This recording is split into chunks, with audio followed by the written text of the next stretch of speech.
ofereço um livro de presente. Sugerimos a obra Minhas Memórias Alheias, do professor Celso Martins. Com bom humor e sabedoria, o autor comenta fatos do movimento espírita e revela detalhes dos principais divulgadores da doutrina de Kardec. Os pedidos podem ser feitos pelos telefones 021-2224-1060 ou 2224-0726.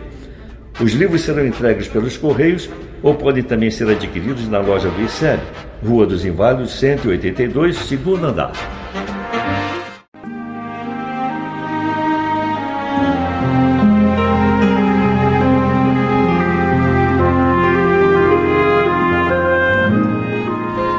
No ar, o programa Cultura Espírita, do Instituto de Cultura Espírita do Brasil. Então, meus amigos, meus irmãos, muita paz a todos os corações.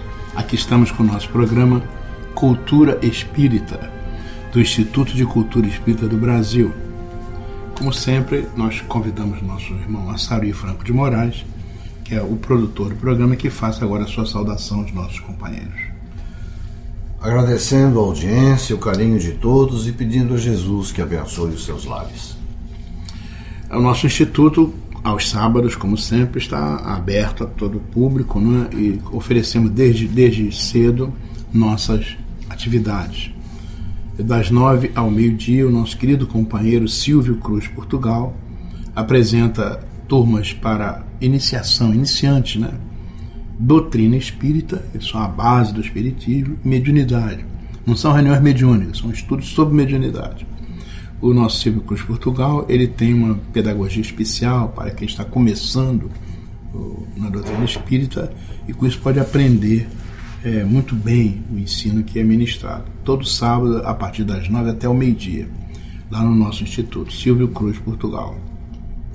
Ainda no sábado, de meio-dia a 1h30, nós temos o nosso querido companheiro Altamiro Rocha, que é um grande cultor do Esperanto, esta língua neutra internacional, que se destina a ser a segunda língua de todos os povos.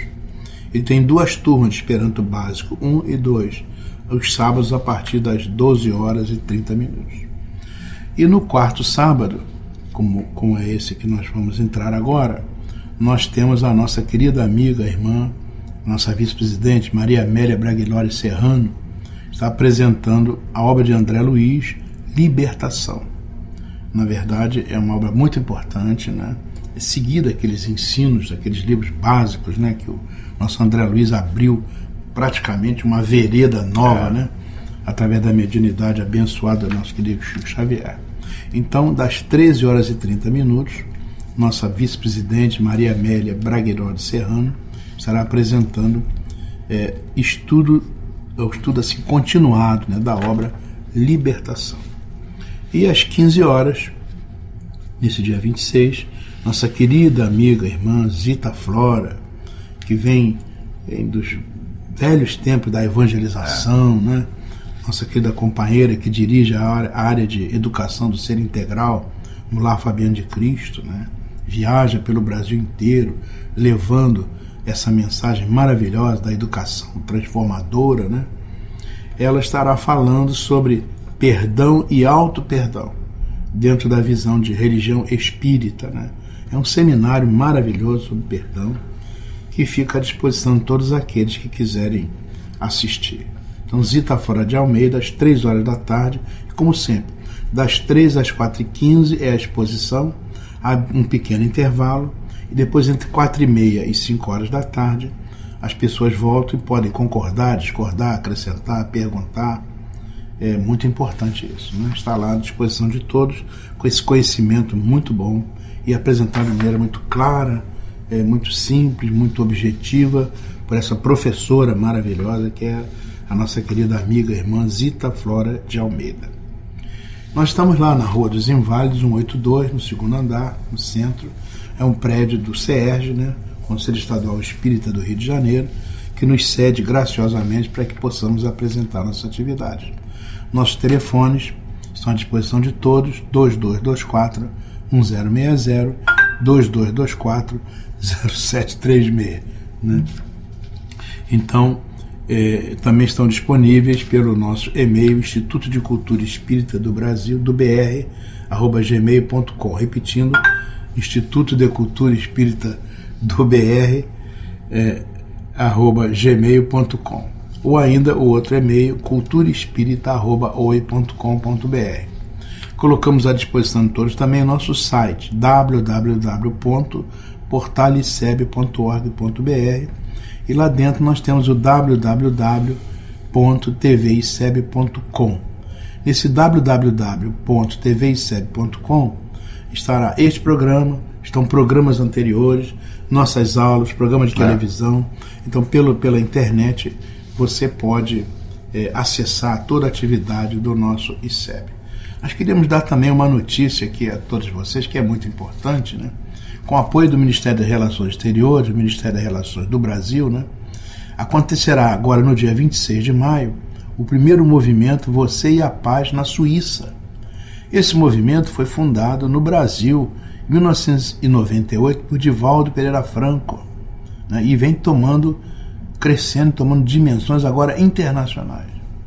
Então, numa das mais importantes casas de congresso de Zurique, vai se realizar o evento que premiará pela primeira vez uma criança, Felix Finkbeiner, uma cientista, Dana Zohar, e uma associação de prevenção contra o suicídio, é a Associação Suíça de Prevenção ao Suicídio, pelo valoroso trabalho que vem fazendo para uma humanidade melhor, né? Uma vida mais plena, mais feliz, mais cheia de paz.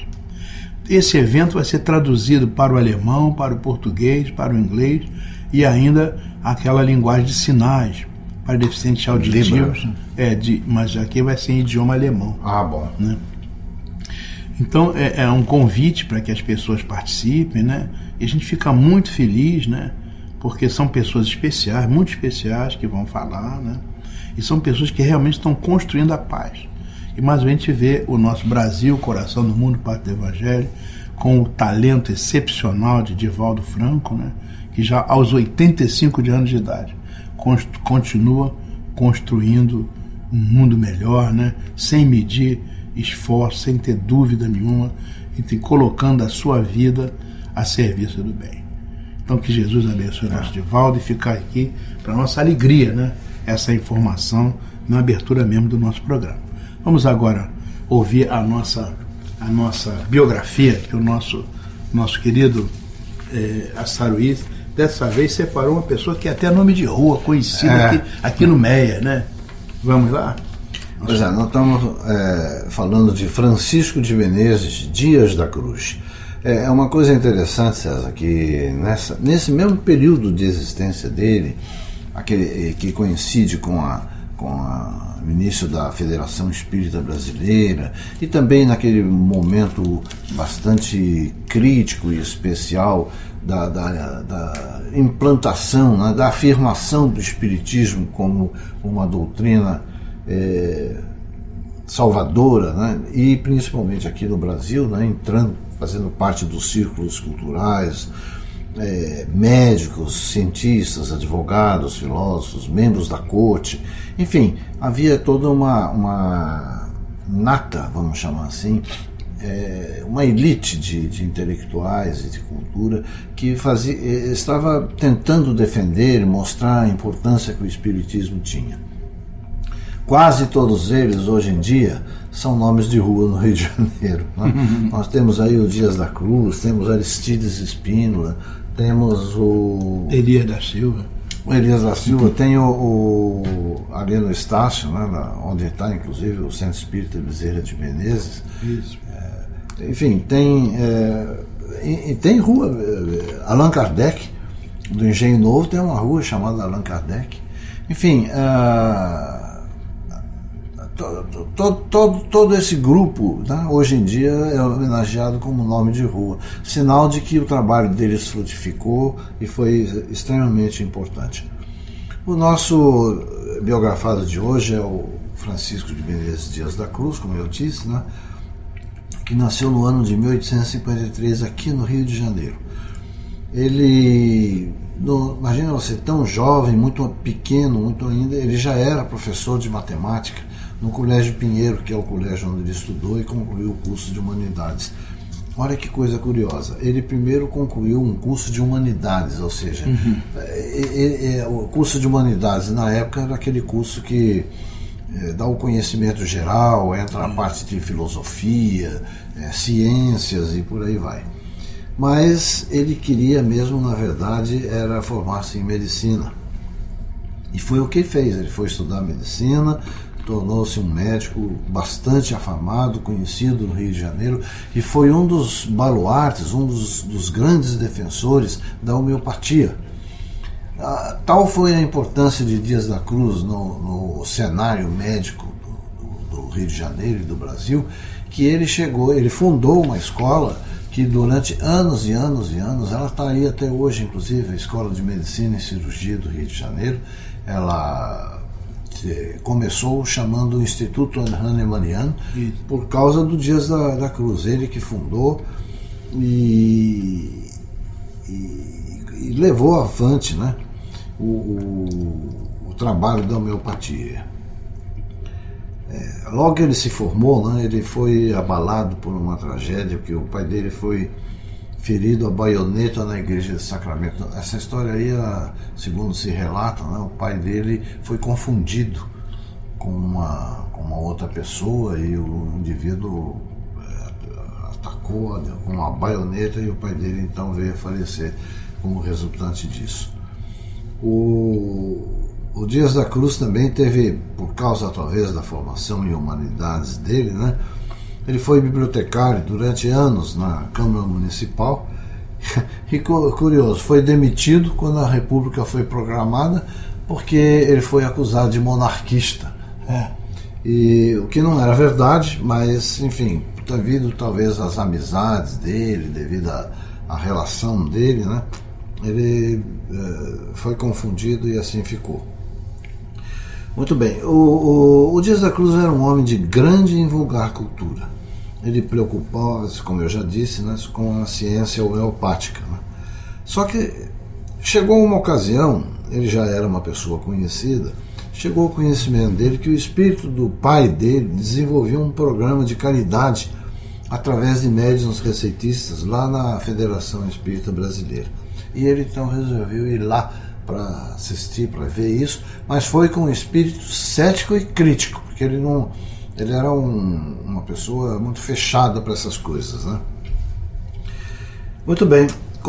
Então ele foi lá na reunião direitinho, começou a assistir, estava lá, quando estava mais ou menos no meio da reunião, não estava acontecendo nada, ele já estava desesperançado, ele estava até com vontade de ir embora, porque ele não estava achando que aquilo ali era perda de tempo. De repente, um espírito lá se manifestou e pediu que fosse então chamado o filho dele, que estava lá na plateia, para participar dos trabalhos. Aquilo já deixou ele bastante mexido, né?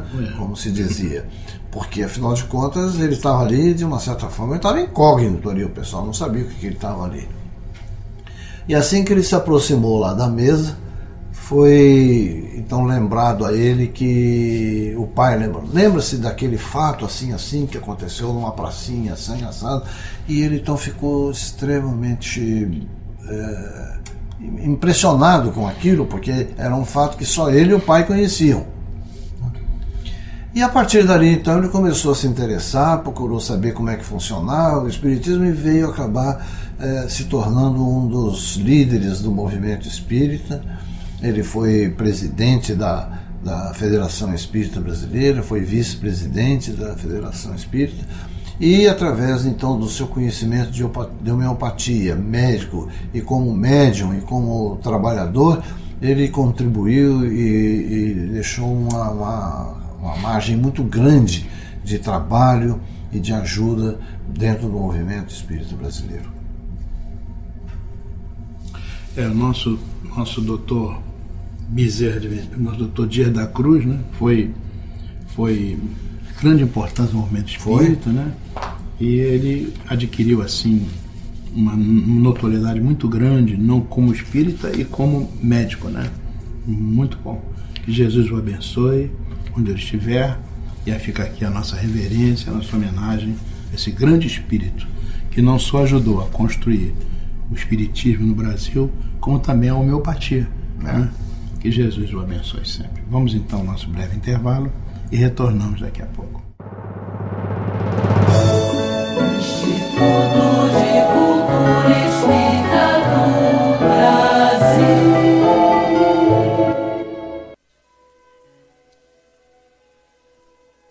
Prezados ouvintes da Rádio Rio de Janeiro, luz, paz e música aos seus corações.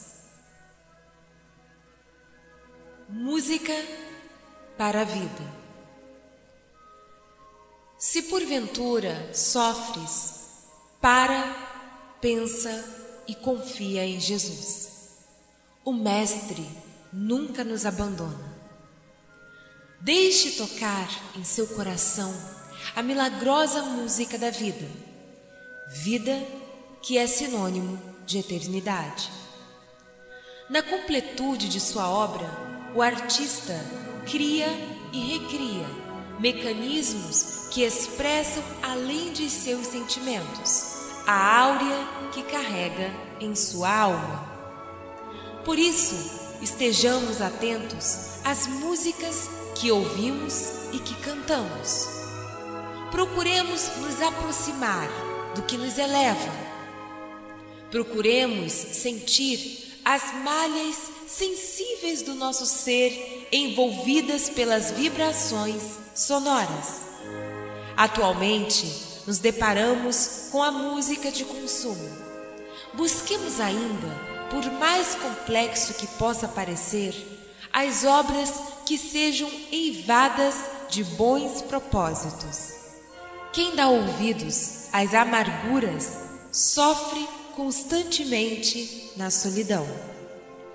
Solidão da alma que caminha sem motivo algum, porque sem o propósito do bem, do amor e da paz, o ser espiritual caminha por um indimensionável deserto de si mesmo. Busquemos a música dos céus.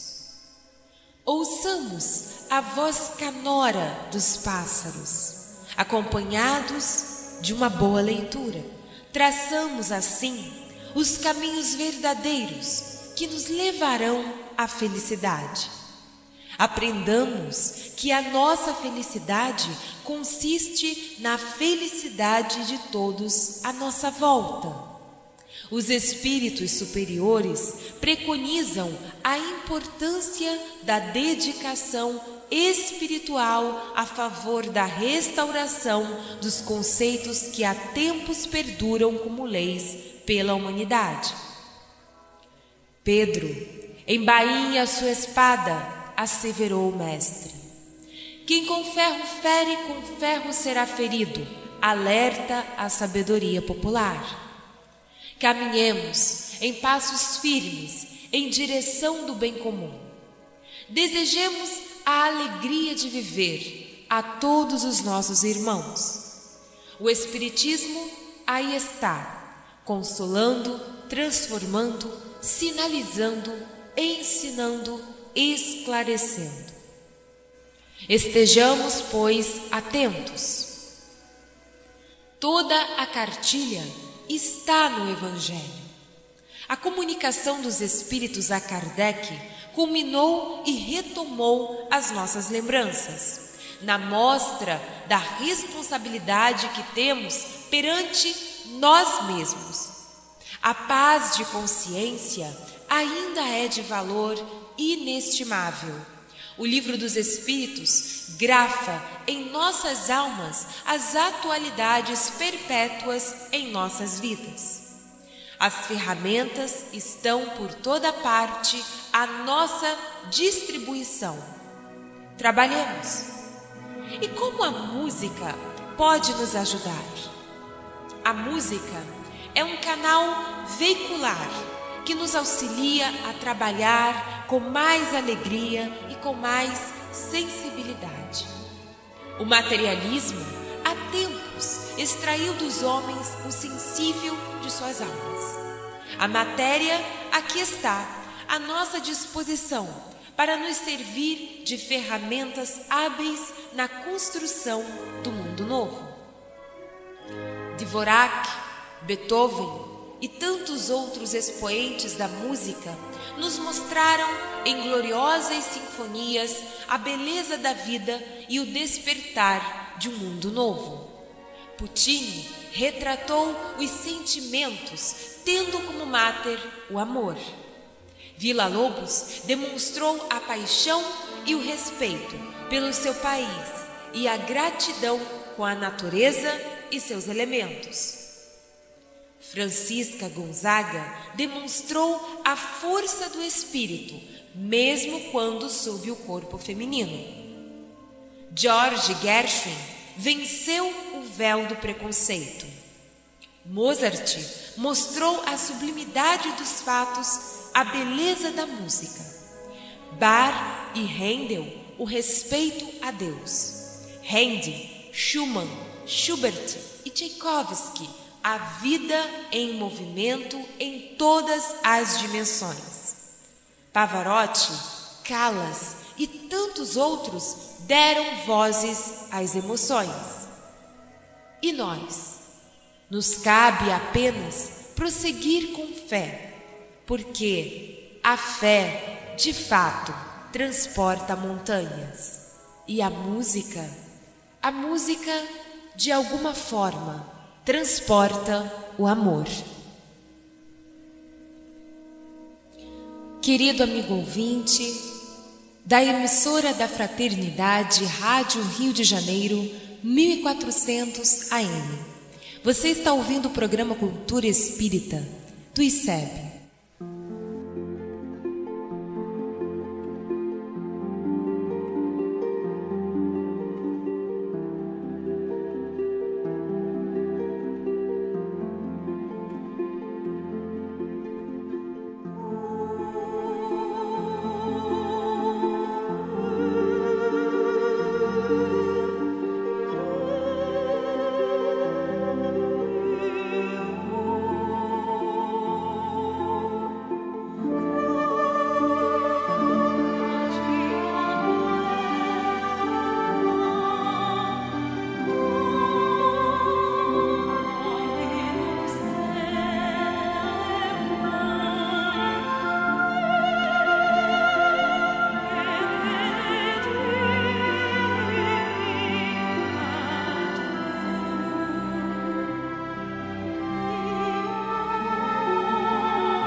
Meus amigos, a Internet do Bem lhes traz hoje uma página que proporciona excelente matéria para reflexão.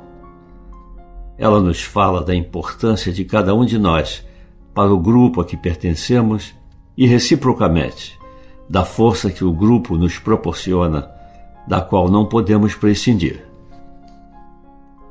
Um grupo de amigos, já idosos, reunia-se regularmente e, em tais reuniões, passavam horas recordando os momentos felizes da juventude, as aventuras vividas, as lutas que enfrentaram e as vitórias conquistadas.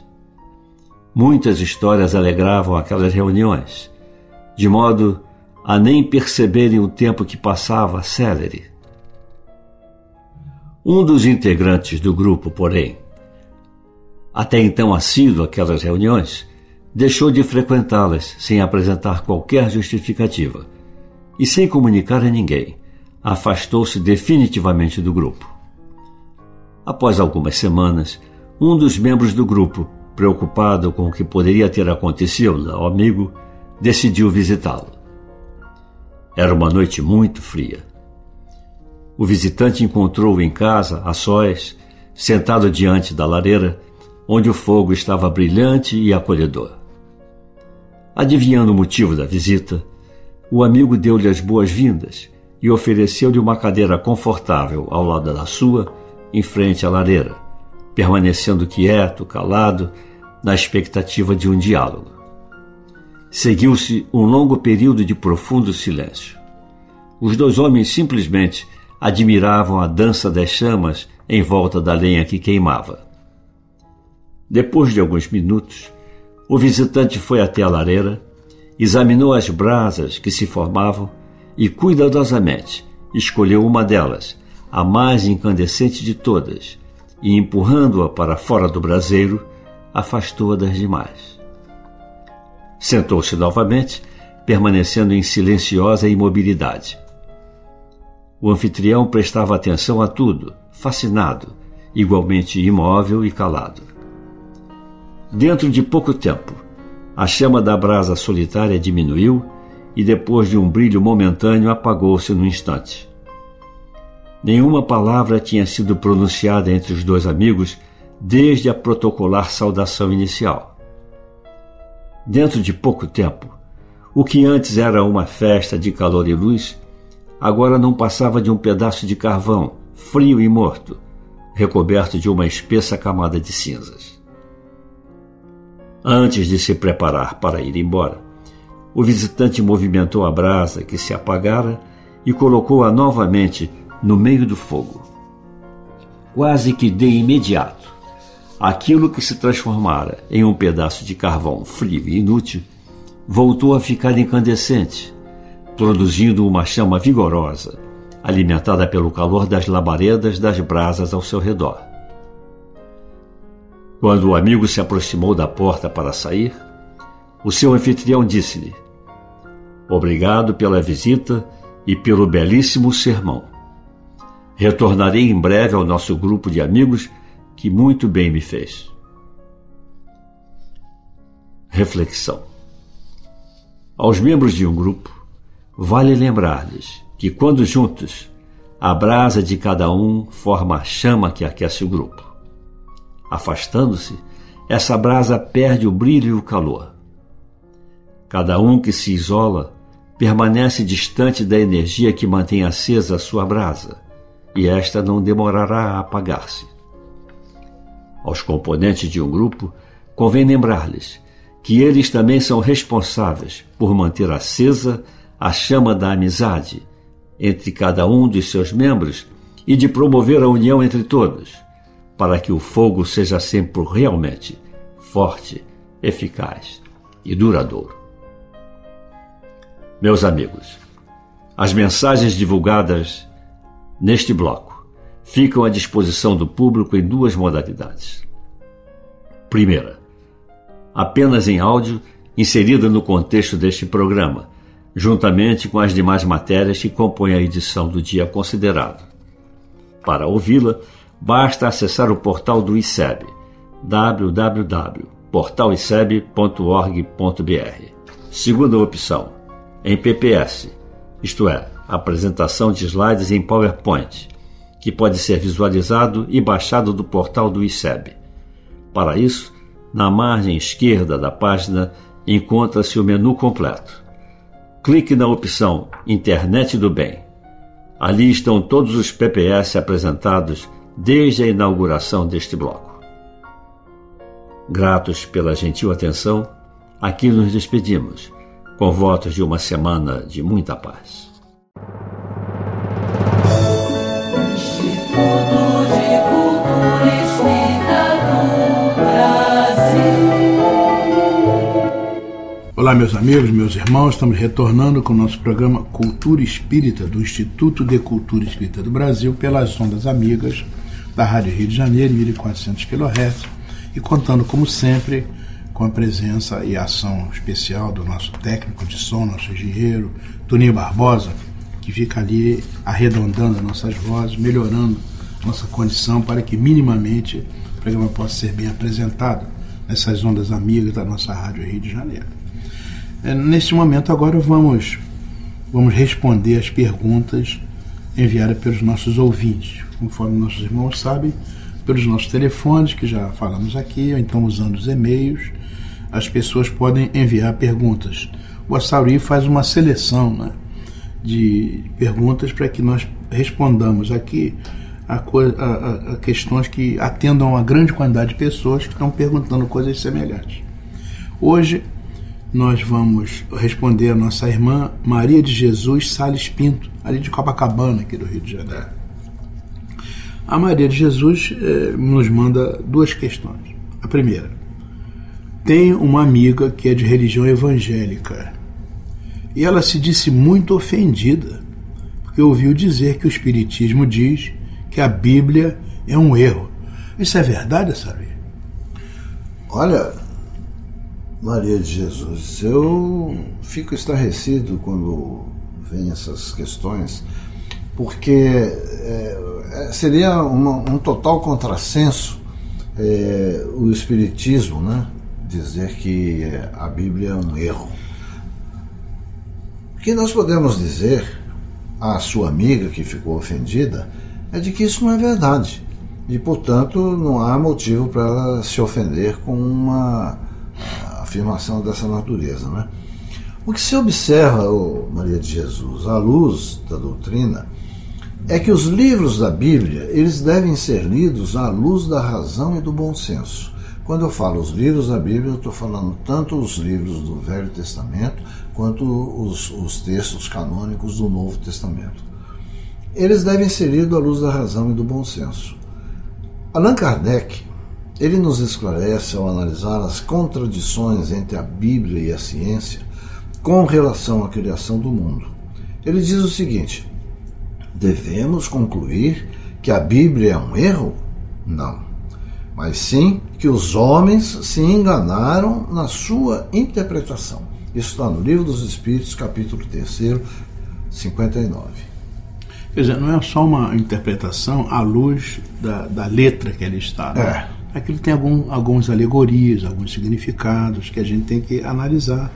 E não simplesmente dizendo que está tudo errado. Né? Exatamente. Mas também não é imaginar que o que se lê, o que se observa assim, literalmente, né, que é aquilo mesmo. Exatamente. A gente tem que pensar, tudo tem uma interpretação. Até porque foram escritos numa época, num contexto completamente diverso do nosso. Exatamente. Agora, então, as razões, os motivos para que eles fossem escritos da maneira como foram, tinham o seu objetivo, tinham a sua finalidade, né? Mas nós evoluímos no tempo, no espaço e na cultura. Então é preciso que a gente entenda a raiz verdadeira da verdade que ali está com relação à letra, né? Leia-se pelo espírito e não pela letra. Mas não, daí a dizer que a Bíblia é um erro é uma distância muito grande. Certamente. E certamente isso não está entre as colocações do Espiritismo. Certamente, né? Muito bom. A outra questão que a nossa Maria de Jesus Salles Pinto de Copacabana nos envia é a seguinte: passando pela rua, ouvi um pregador esbravejando que os espíritas não eram cristãos. E em muitas estatísticas já reparei que há uma separação entre espíritas e cristãos. O que você pode falar sobre isso, Ari? Olha, eu confesso que eu já vi também em estatísticas até do IBGE essa separação. E eu só posso explicar essa separação como sendo um processo de desinformação. O espírita, Maria de Jesus, certamente é cristão, pois nós consideramos a doutrina cristã a mais pura expressão de Deus. Até porque os espíritas esclarecidos não separam nenhuma outra concepção religiosa. Nós respeitamos todas as crenças porque sabemos que o importante não é o rótulo religioso que se carrega, mas sim a vivência da caridade. Jesus, ele é o nosso divino amigo, ele é o nosso irmão mais velho, ele é o mestre de sempre. É o governador espiritual da terra e o ser mais perfeito que Deus ofereceu ao homem para lhe servir de guia e modelo. Então, toda pessoa, quando alguém quiser fazer uma crítica dizendo que o espiritismo não é cristão, não é uma religião cristã, ou está desinformado, ou está mal intencionado, ou então está equivocado com relação ao termo espiritismo e espírita. Porque quem conhece, ou quem procura se interessar, ou quem procura ler a respeito, vai ver que toda a estrutura teológica, toda a base do espiritismo está calcada exatamente no ensino cristão. Jesus é o elemento básico. Todo o nosso trabalho, toda a ideia de regeneração que o espiritismo traz, ela está calcada exatamente naquilo que o cristianismo ensina. Então não se pode dizer que o espiritismo não é cristão. Eu diria até, minha querida Maria de Jesus, que o espiritismo talvez seja até a mais viva, a mais recente e viva expressão do cristianismo, porque foi essa a ideia da terceira revelação que o espiritismo representa. Foi reviver, trazer aqueles princípios originais, aqueles princípios que não caducaram, aqueles princípios que não sofreram as interpolações que o interesse, o egoísmo humano ao longo dos séculos fez com relação à ideia do cristianismo. Então o espiritismo é sim cristão, faz parte de toda essa colcha de retalhos em que o cristianismo se transformou através de denominações religiosas. É isso mesmo, né? Na verdade chama até o espiritismo de cristianismo redivivo. Redivivo. Porque ele faz que o cristianismo adquira uma nova feição, uma nova... Nós temos até um livro básico, um livro da codificação, que é o Evangelho segundo o Espiritismo, que é um estudo aprofundado das lições de Jesus. Então vamos ao nosso breve intervalo e retornamos daqui a pouco, se Deus quiser. Instituto de Cultura Espírita do Brasil. Um simples gesto, um ato de enormes proporções. Um simples gesto é capaz de dar apoio, acolher, educar, alimentar. Um simples gesto traz com ele benefícios incalculáveis. Um simples gesto contribui para realizar o bem.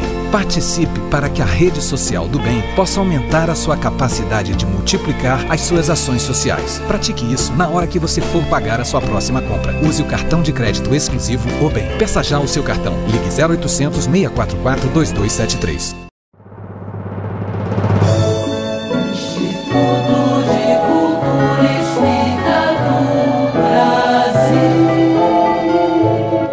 Olá, meus amigos, meus irmãos, aqui estamos retornando com o nosso programa Cultura Espírita, do Instituto de Cultura Espírita do Brasil. Esse é o último bloco do nosso programa, que você já ouviu a nossa Natasha, né? Já ouviu o nosso Geraldo, né? Internet do Bem. O seu trabalho, a Internet do Bem, né?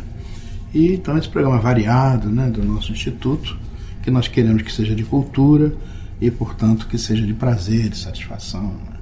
Essa última parte do nosso programa é uma reflexão que nós fazemos em torno das mensagens do nosso Emmanuel, no livro Palavras de Vida Eterna, pela pena abençoada, mediunidade sublime, do nosso muito querido Francisco Cândido Xavier.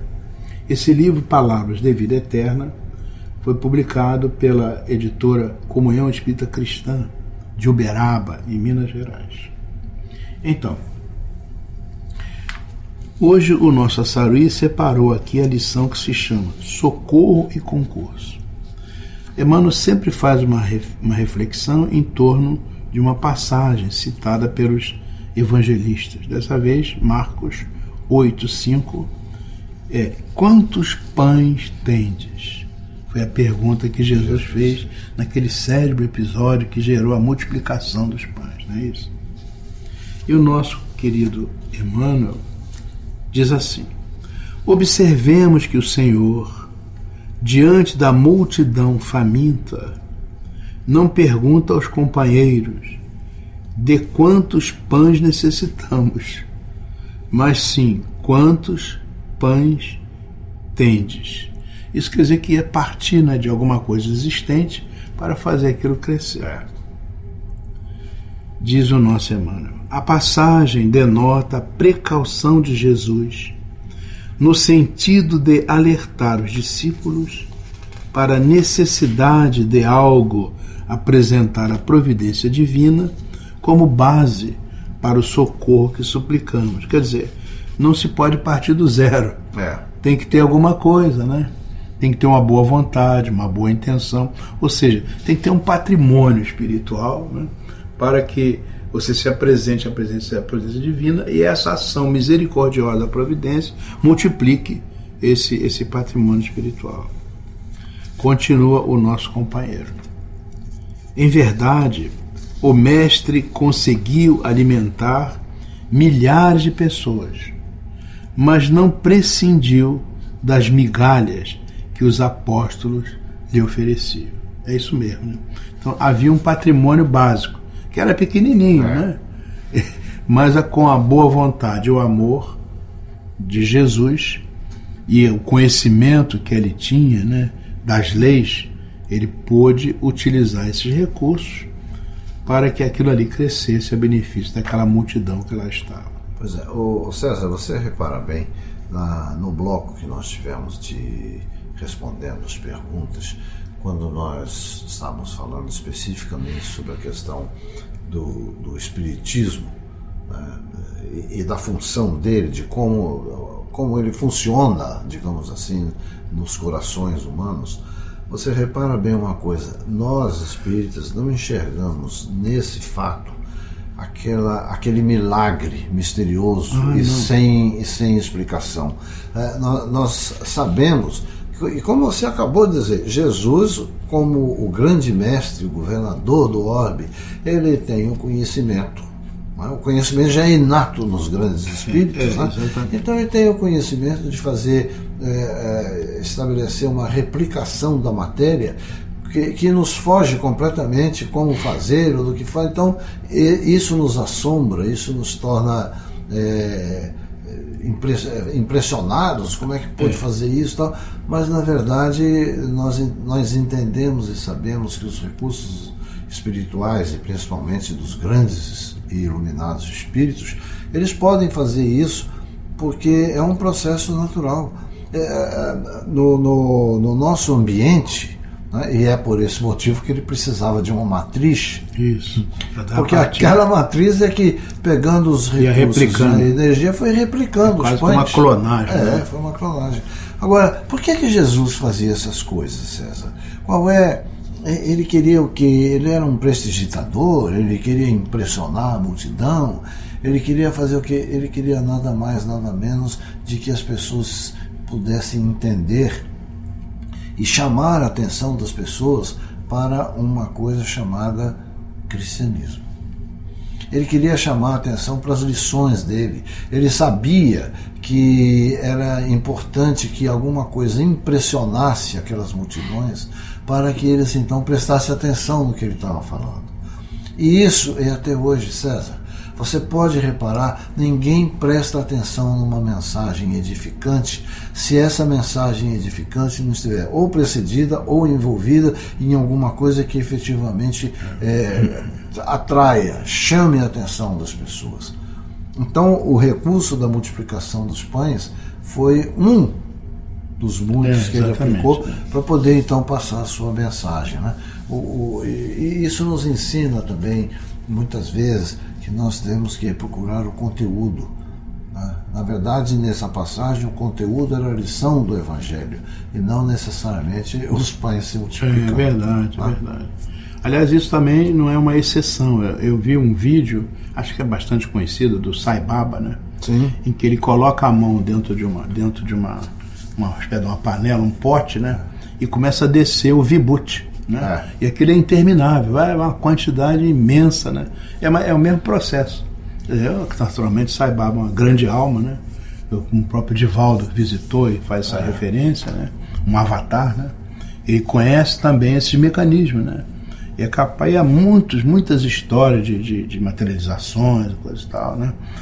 Que fazem parte da história da humanidade. Então não é uma exceção, mas é extraordinário. Agora, o importante dessa história aqui, que o nosso Emmanuel está colocando, é que parte de alguma coisa que já existe. Ou seja, na verdade, há um patrimônio básico, mesmo que seja pequenininho, elementar, e ali o processo de replicação se faz. Isso que é importante, né?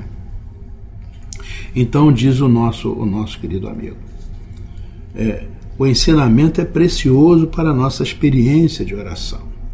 Não vale rogar as concessões do céu, alongando mãos vazias, com palavras brilhantes e comoventes, mas sim pedir a proteção de que carecemos, apresentando em nosso favor as possibilidades, ainda que diminutas, de nosso esforço próprio, né?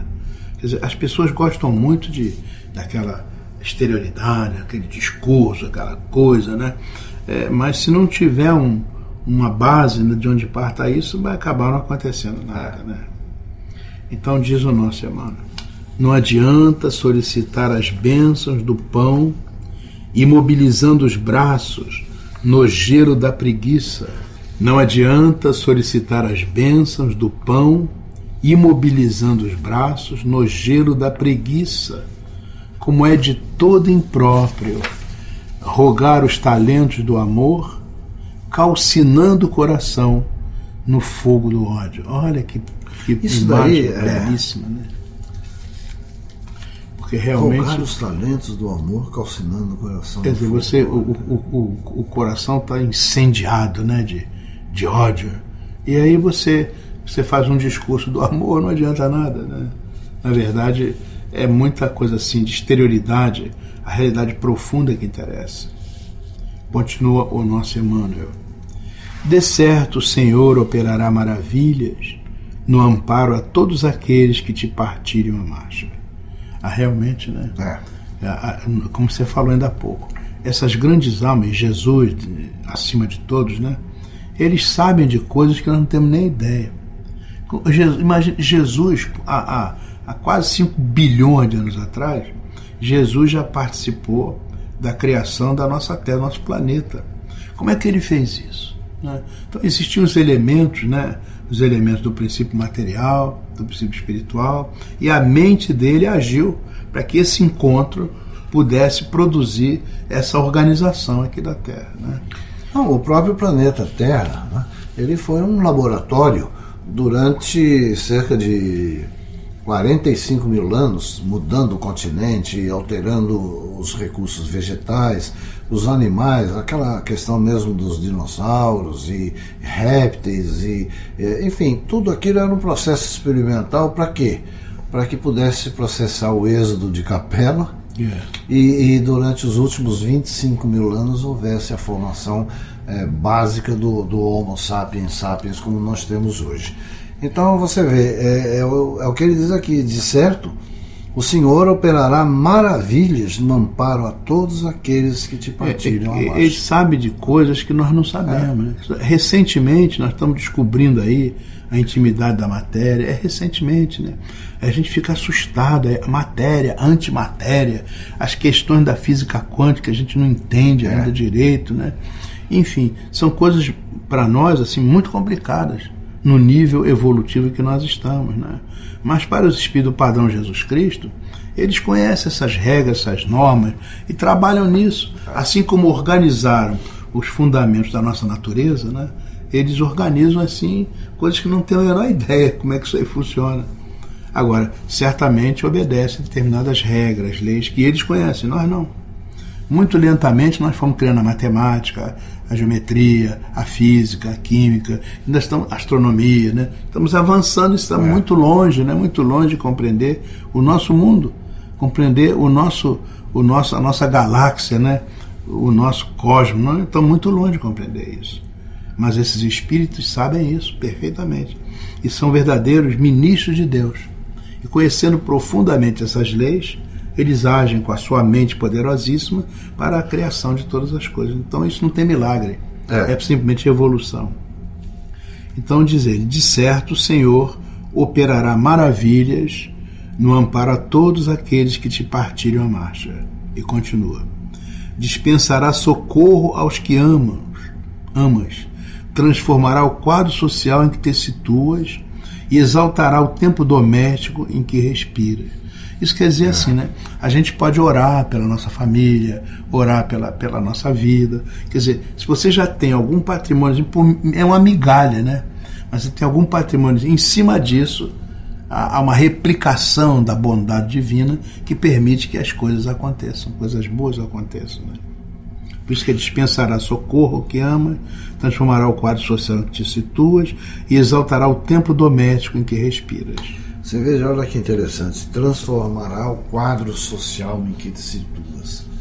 Muitas vezes, César, nós fazemos comentários do tipo assim, o que será desse país do jeito que as coisas vão? O que será do mundo do jeito que as coisas vão? É crise aqui, é crise lá. Na verdade, será que seria lícito falarmos crise ou falarmos transformação? Transformação, não é? Porque quando ele diz que transformará o quadro social em que te situas, então nós não podemos absolutamente abstrair a ideia de que estamos perdidos e que estamos jogados à própria sorte. É verdade. Então tudo isso é um processo de transformação que ele está dizendo aqui, né? E ele continua, né? Contudo, para isso, é necessário lhe ofereças os recursos que já conseguiste amontoar em ti mesmo para a extensão do progresso e para a vitória do bem. Me lembro de uma irmãzinha que disse, mas eu não sou ninguém, eu não sou nada, como é que eu vou conseguir alguma coisa? Eu disse, mas você não sabe fazer uma oração sentida? Ó Senhor, né? Ajuda meu filho. Isso aí você está colocando o seu sentimento. É o patrimônio que você tem, né? Você pode não ter título, diploma, isso não importa. O seu sentimento, isso encaminha a súplica, isso gera ondas vibratórias que permitem que o mundo espiritual, que sabe dessas coisas, utilize isso a benefício daquilo que você está pedindo. É assim que a coisa funciona, né? São as nossas migalhas. A nossa intenção já faz parte da nossa migalha. O nosso desejo do bem já faz parte da nossa migalha. É importante isso, né? E ele conclui esse estudo extraordinário dizendo assim, não te esqueças, pois, de que no auxílio aos outros não prescindirá o Senhor do auxílio, pequenino embora, que deve encontrar em ti. Então é isso, né? Qual é a base? Né? Não, é a migalha do pão. É isso mesmo. Nós então, meus amigos, estamos chegando ao final do nosso encontro, profundamente agradecidos pela oportunidade de trabalho, pela atenção de todos vocês, e o nosso querido amigo, irmão Assaruí, para as suas despedidas. Pedindo as bênçãos do Pai para todos e todos, e agradecendo pelo carinho da audiência. Muita paz, muita luz, e até a próxima semana, neste horário, se Deus quiser. Pela Rádio Rio de Janeiro, o Instituto de Cultura Espírita do Brasil apresentou Cultura Espírita, um programa que vai ao ar às quintas-feiras, às 12 horas, com César Reis, Assaruí Franco de Moraes, a Natasha Mequena e Geraldo Cardoso. Agradecemos pela sua audiência. Até o nosso próximo programa. Paz e bem.